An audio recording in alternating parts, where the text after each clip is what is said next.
ভারত পাকিস্তানের মধ্যে চলছে তীব্র উত্তেজনা। কাশ্মীরের সন্ত্রাসী হামলার ঘটনায় পাল্টাপাল্টি পদক্ষেপ নিয়েছে দুই দেশ। এর মধ্যে এবার ভারতীয় বিএসএফ সদস্যকে আটক করেছে পাকিস্তান। বৃহস্পতিবার ভারতীয় সংবাদ মাধ্যম হিন্দুস্তান টাইমসের এক প্রতিবেদনে এ তথ্য জানানো হয়েছে।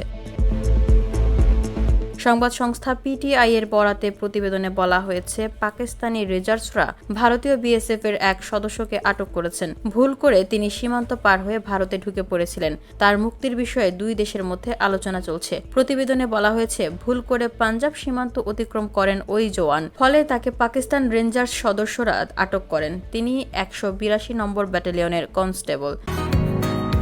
বসুন্ধরা, উত্তরা, বনশ্রী, কুড়িল ও বাড্ডা সহ রাজধানীর বিভিন্ন স্থানে অভিজাত ও অত্যাধুনিক মানের ফ্ল্যাট কেনার এক নির্ভরযোগ্য প্রতিষ্ঠান pleasant properties limited.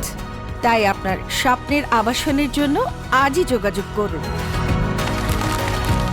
Pleasant properties limited, where destiny matches eventually.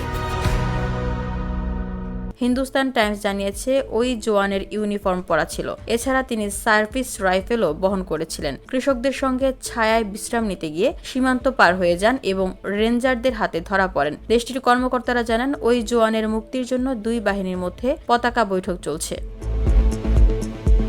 VOD Bangla news desk.